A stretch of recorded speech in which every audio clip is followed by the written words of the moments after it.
नमस्कार विद्यार्थी मित्रांनो, मेकॅनिकलच्या विद्यार्थ्यांसाठी किंवा मेकॅनिकल व्यतिरिक्त इतर जे इंजिनिअरिंगचे विद्यार्थ्यांसाठी सुवर्ण संधी आहे. एमपीएससी कडनं ग्रुप बी आणि सी ची जाहिरात येत आहे. ग्रुप सी मध्ये एक महत्वाचं पद आहे आरटीओ एएमव्हीआय. यासाठी तुमची पात्रता असेल आणि तुम्हाला जर फॉर्म भरायचा असेल तर एमपीएससी प्रोफाईल कसं बनवावं, थोडक्यात हा व्हिडिओ शेवटपर्यंत बघा. तुम्हाला आवडला तर तुमच्या ग्रुपमध्ये नक्की शेअर करा आणि तयारी लागा. तयारीसाठी इग्नाइट अकॅडमीची बॅच लॉन्च झालेली आहे. इग्नाइट अकॅडमीची ऑफलाईन आणि ऑनलाईन दोन्ही बॅचेस अवेलेबल आहे. ऑफलाईन मध्ये तुम्हाला पुणे, छत्रपती संभाजीनगर आणि नाशिक ह्या तिन्ही ब्रांचेसला बॅचेस अवेलेबल आहे. ऑनलाईन तुम्ही कुठूनही घेऊ शकतात. ऑनलाईनची पण बॅच लॉन्च झालेली आहे. दोन्ही बॅच मध्ये शिकवणारी टीम तुम्हाला इथे समोर आहे. धनंजय कचाले सर, योगेश माने सर, प्रतीक रोडे सर, तुषार मुसळे सर अशी टीम तुम्हाला शिकवणार आहे. 2017-2020 ला ज्यांनी हजारो विद्यार्थ्यांचं सिलेक्शन करून दाखवलंय, हीच टीम तुमच्यावर. त्या टीमसह तुम्हाला नोट्स, बुक्स सगळं अवेलेबल. कुठे जायची गरज तुम्हाला पडणार नाहीये. सो विद्यार्थी मित्रांनो, ज्यांना ज्यांना अपेक्षित असते लगेच ही बॅच जॉईन करा.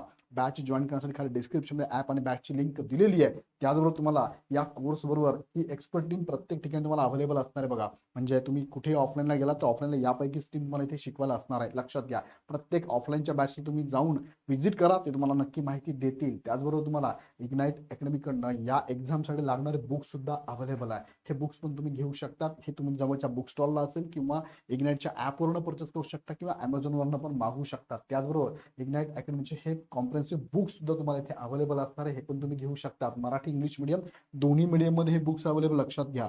त्याचबरोबर हे नोट्स स्वरूपातले बुक्स सुद्धा आपल्याकडनं प्रोव्हाइड केले जातात. तुम्ही ब्रांचला व्हिजिट करा किंवा ऑनलाईन इन्क्वायरी करा, तुम्हाला नक्की भेटेल. आणि मागच्या वर्षी आम्ही 2020चा जो रिझल्ट होता तो सेलिब्रेट केला. हजारो विद्यार्थी म्हणजे जवळपास आपण म्हणूया की 95% विद्यार्थी इग्नाइट अकॅडमीचेच होते. ह्यामध्ये त्यांचं सिलेक्शनचा आपण फेलिसिटेशन प्रोग्राम पण घेतला होता. हे पण व्हिडिओ आम्ही तुम्हाला दाखवले होते.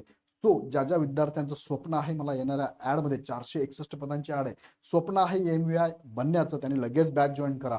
आता मुख्य मुद्द्याकडे घेऊन जातो. जर कुणाचं प्रोफाईल बनवलेलं असेल, अपडेट नसेल किंवा प्रोफाईल नव्याने जर तुम्हाला बनवायचं असेल तर ते प्रोफाईल कसं बनवायचं आहे, ईच आणि एव्हरी स्टेप मी प्रॉपर तुम्हाला सांगणार. शेवटपर्यंत बघा आणि याबद्दल काही प्रश्न असेल कमेंट बॉक्समध्ये टाका. चला पहिले तर बघूया आपण एमपीएससीची वेबसाईट. तुम्ही पहिले ओपन करा mpsc.gov.in. ह्या वेबसाईटवरती गेल्यानंतर तुम्हाला समोर ही वेबसाईट बघायला मिळते. यावरती ऑनलाईन फॅसिलिटीवरती तुम्हाला क्लिक करायचं. त्यावरती क्लिक केलं की तुमच्या समोर अशी विंडो ओपन होते. यामध्ये ऑनलाईन ऍप्लिकेशन सिस्टमवरती क्लिक करायचं. इथे क्लिक केलं की तुमच्यासमोर विंडो ओपन होते. तुमचं जर ऑलरेडी अकाउंट असेल तर लॉग इन करू शकता. जर अकाउंट नसेल तर तुम्ही रजिस्ट्रेशन ह्या टॅबवर क्लिक करू शकता. ह्या टॅबवरती इथे क्लिक करायचं. इथे क्लिक केल्यानंतर तुमच्या समोर ही विंडो ओपन होते, ज्यामध्ये तुम्हाला रजिस्ट्रेशनची प्रोसेस कंप्लीट करायची. सिंपल प्रोसेस आहे. तुमचा ईमेल आयडी टाका, गेट ओटीपी. ओटीपी येऊन जाईल तर ओटीपी टाका. तुमचा मोबाईल नंबर टाका, गेट ओटीपी करा, ओटीपी येऊन जाईल. त्यानंतर तुम्हाला पासवर्ड सेट करायचा. व्यवस्थित पासवर्ड टाका, कन्फर्म पासवर्ड करा. त्यानंतर डेट ऑफ बर्थ टाका. पुढे तुम्हाला यामध्ये भरायचं आहे तुमचं चाइल्डहुड निकनेम असेल, तुमचं फ्रेंडचं नाव टाकायचं आहे, ब्लड ग्रुप टाकायचा आहे, तुम्हाला एचएससी कधी कंप्लीट केली ते टाकायचं आहे. त्यानंतर सरनेम, तुम्हाला जे सर आहे तुम्हाला, what is the surname of your favourite high school teacher, त्याचं नाव टाकायचं आहे. Who is the favourite sport person, त्याचं नाव टाकायचं आहे. कॅप्चा टाकायचा आणि रजिस्टर करायचं आहे. रजिस्टर केल्यानंतर तुम्हाला मेसेज आणि जी ईमेलला आयडी आणि पासवर्ड पण पाठवला जाईल. त्यानुसार तुम्हाला काय करायचं आहे, तुमचा मेल आयडी तुम्हीच सेट केलेला पासवर्ड टाकायचा आहे, हा कॅप्चा टाकायचा आहे, लॉग इन करायचं आहे. लॉग इन केल्यानंतर तुम्हाला तुमच्यासमोर ही विंडो दिसते बघा. ह्या विंडोमध्ये तुम्हाला प्रोफाईल क्रिएशन करायचं आहे. ज्या ज्या उमेदवारांनी नाही बनवलं प्रोफाईल आतापर्यंत त्यांनी प्रोफाईल बनवायचं. ज्यांनी बनवलं असेल त्यांनी ओपन करून एडिट करायचं. लक्षात घ्या, प्रोफाईल क्रिएशन मध्ये तुम्हाला प्रोसेस आहे. त्यामध्ये 6 स्टेप तुम्हाला कंप्लीट करायचे. त्यापैकी पहिली स्टेप आहे पर्सनल इन्फॉर्मेशन, थोडी मोठी आहे, लक्षात घ्या.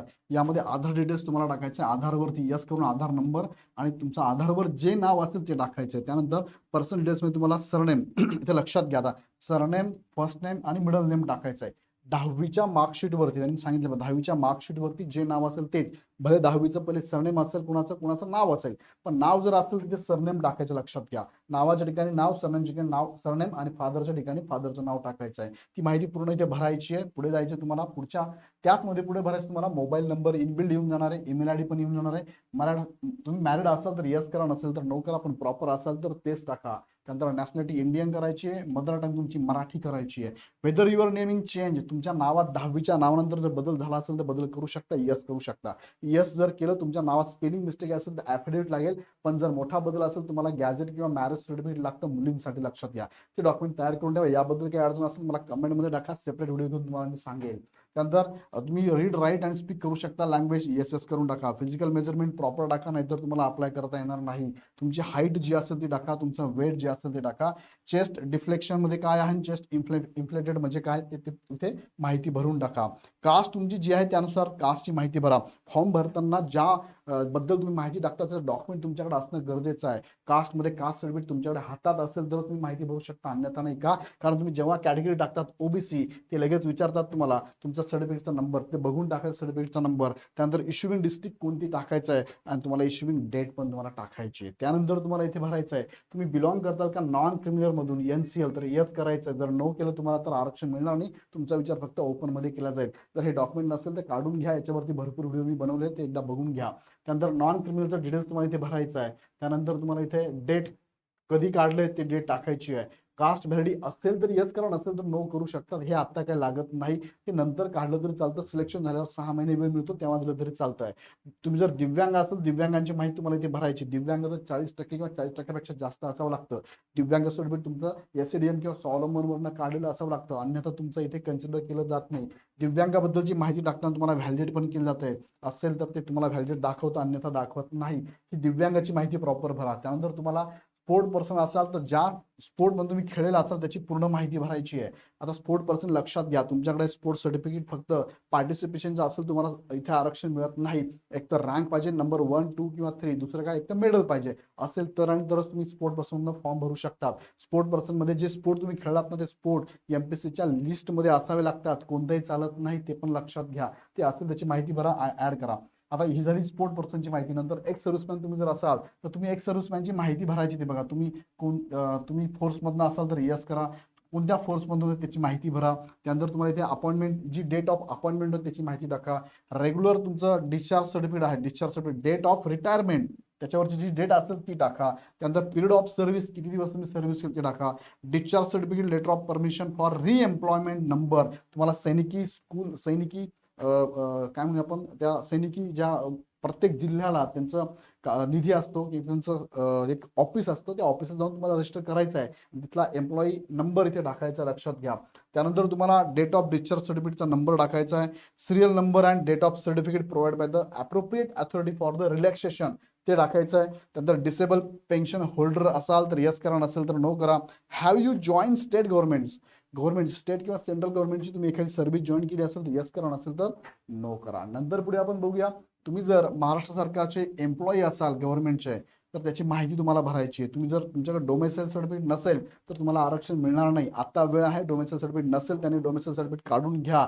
डोमेसाईल सर्टिफिकेटला येस केलं तर तुम्हाला आरक्षण मिळतं, अन्यथा मिळत नाही. येस केल्यानंतर त्याची माहिती भरायची आहे. सर्टिफिकेट नंबर टाकायचा आहे, issuing date, authority certificate number टाकायचा आहे. त्यानंतर तुम्हाला अवेलेबल असेल तर येस करा, नसेल तर नो करा.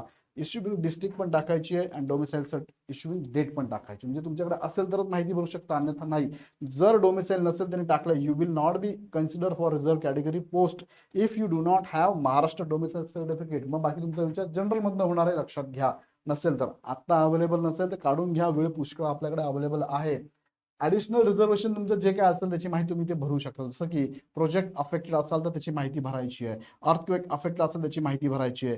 तुम्ही जर अंशकालीन कर्मचारी असेल त्याची माहिती भरायची आहे. हे डॉक्युमेंट तुमच्याकडे असेल तरच येस करा, अन्यथा नो करा. इथेच नो करून टाका. यात त्यांनी सांगितलंय, you will not be consider additional reservation category post if you do not have respective additional reservation certificate. हे जर नसेल तर तुमचा विचार केला जाणार नाही, हे पण लक्षात घ्या.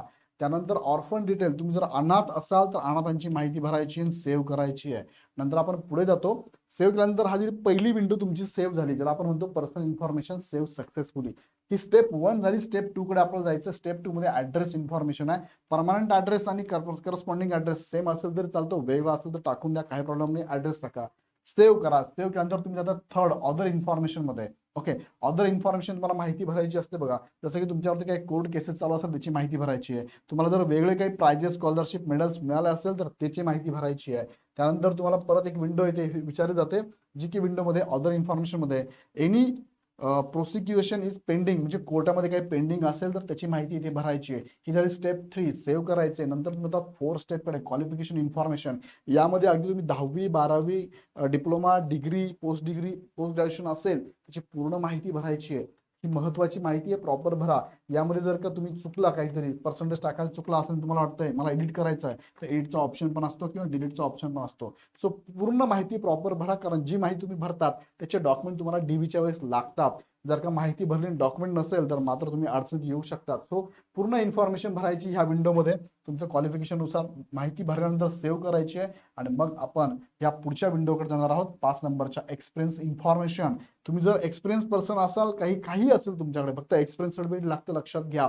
ते जर असेल तर माहिती भरा. असं ह्या पदासाठी तुम्हाला एक्सपिरियन्सची गरज नाहीच आहे. सो नाही भरलं तरी चालतं, असेल तर भरलं तरी चालतं. फक्त माहिती भरली तर एक्सपिरियन्स सर्टिफिकेट त्या कंपनीचं तुमच्याकडे असावं लागतं. मग शेवटचे स्टेप तुमच्या समोर येणार आहे. बघा, ही एम्प्लॉईची डिटेल्स तुम्हाला भरायची. बघा, तुम्ही जर एक्सपिरियन्स असेल तर माहिती भरा, अपडेट करा आणि सेव्ह करा. आणि मग तुम्ही शेवटच्या मुद्द्याकडे जाता. फोटो आणि सिग्नेचर तुम्हाला अपलोड करायचं आहे. यामध्ये त्यांनी सांगितल्या पद्धतीने फोटो आणि सिग्नेचरची साईज नीट चेक करून घ्या. त्या साईजनुसार तुमचा फोटो आणि सिग्नेचर अपलोड करा, सेव्ह करा. सेव्ह केल्यानंतर शेवटची विंडो तुम्हाला विचारली जाते. सेव्ह नंतर इथे क्लिक करा. हे सगळं वाचून घ्या. सबमिट अँड लॉक प्रोफाईल, हे केल्याशिवाय तुम्हाला अप्लाय करता येत नाही. हे सबमिट अँड लॉक प्रोफाईल केल्यानंतर कन्फर्म करा. तुम्ही इथे कन्फर्म केल्यानंतर तुमच्या समोर तुमचं प्रोफाईल क्रिएट झालं असेल. परत एकदा जाऊन प्रोफाईल चेक करा, लॉग इन करा. तुमचा आयडी आणि पासवर्ड नुसार लॉग इन करा. लॉग इन करून प्रोफाईल चेक करा. आणि मग प्रोफाईलवर गेल्यानंतर ही लॉग इन आयडी पासवर्ड टाका, कॅप्चा टाका, लॉग इन करा. आणि मग तुमच्या समोर विंडो ओपन होते. त्यामध्ये तुम्हाला आता हे प्रोफाईल तुमचं झालंय ऑलरेडी, ऑनलाईन अप्लाय तुम्ही करू शकतात. किंवा तुम्हाला अकाउंट तुमचं बघायचं, माय अकाउंट तुम्ही जाऊन चेक करू शकता मी भरलेली माहिती काय काय आहे. आणि त्यात तुम्हाला चुकीचं वाटतं तुम्ही एडिट पण करू शकता. आता लक्षात घ्या, मोबाईल नंबर आणि ईमेल आयडी फार महत्वाचा या प्रोसेसमध्ये. जो चालू असेल तोच मेल आयडी आणि मोबाईल नंबर टाका. ऑनलाईन ऍप्लिकेशन जाऊन चेक करायचं जेव्हा ऍड येईल तेव्हा, किंवा आपल्या तुम्ही जाऊन चेक करू शकता की एमपीएससीच्या कोणत्या ऍड आलेल्या आहेत, त्याला मी अप्लाय करू शकतो. ऑनलाईन ऍप्लिकेशनवर क्लिक केलं की एमपीएससीच्या ज्या पण जाहिराती असतील तुम्हाला इथे पब्लिकेशन डेट, नंबर दिसतंय आणि ऍडव्हर्टाइजमेंटचं नाव दिसतंय, कोणतं पद ते दिसतं. आणि व्ह्यू पण तुम्ही करू शकता. तुमच्या प्रोफाईलमध्ये जी माहिती भरली ना त्याच्या अगेन्स्टच तुम्हाला एमपीएससीच्या ह्या जाहिराती बघायला मिळतात. उदाहरणार्थ, मी गट क ची 2025 जाहिरातला व्ह्यू केलं, मी अप्लाय करू शकतो का? व्ह्यू केल्यानंतर मला त्यांनी काय दाखवलंय, चेक एलिजिबिलिटी, यावरती क्लिक केलं, you are eligible and can apply for this post असं दाखवतंय. ज्यांना ज्यांना हे दाखवणार नाही याचा अर्थ त्यांनी प्रोफाईलमध्ये भरलेली माहिती काहीतरी चुकीचं आहे. एकदा जाऊन एडिट करा. मग इथे मला अप्लाय करायचं असेल तर मी डायरेक्ट काय करतोय, अप्लाय करतो त्या पदासाठी. अशा पद्धतीने तुम्हाला प्रोफाईल बनवायचा आहे. आणि प्रोफाईल बनवल्यानंतर ऑनलाईन ऍप्लिकेशनद्वारे तुम्ही अप्लाय करू शकता. फॉर्म अजून सुटले आणि जेव्हा फॉर्म सुटतील तेव्हा तुम्हाला ही विंडो नक्कीच बघायला मिळेल. या संदर्भात तुम्हाला काही अडचण असेल तर मला कमेंट बॉक्समध्ये नक्की टाका. पण तत्पूर्वी इग्नाइट अकॅडमीची ऑफलाईन किंवा ऑनलाईनची बॅच लगेच जॉईन करा, कारण 461 पदांची मोठी जाहिरात तुमच्यासाठी येणार आहे. मुलं अभ्यासाला लागले, तुम्ही अभ्यासाला लागून टाका. इथे ऑफलाईनच्या बॅचेस 3 ठिकाणी, पुणे, छत्रपती संभाजीनगर, नाशिक. आणि ऑनलाईनच्या बॅचेस तुम्ही घरी बसून पण करू शकतात. ह्या बॅच जॉईन करण्याची लिंक खाली डिस्क्रिप्शन दिलेली आहे, डायरेक्ट जॉईन करा. काही प्रश्न असेल तुमच्या मनामध्ये, कोणत्या डॉक्युमेंट बद्दल प्रश्न असेल, प्रोफाईलमध्ये बनवताना काही अडचण असेल, मला कमेंट बॉक्समध्ये टाका. हा व्हिडिओ आवडला तर लाईक करून तुमच्या मित्रांना तुमच्या ग्रुपमध्ये नक्की शेअर करा. आणि पुढचे व्हिडिओ बघण्यासाठी हा चॅनल सबस्क्राईब करून बेल आयकॉन क्लिक करा. काही अडचण असेल आमच्या हेल्पलाईन नंबरला कॉल करू शकता. अदरवाईज ऍप डाउनलोड करून हवी ती बॅच लगेच परचेस करा. पुन्हा व्हिडिओ आपण नेक्स्ट व्हिडिओमध्ये. धन्यवाद.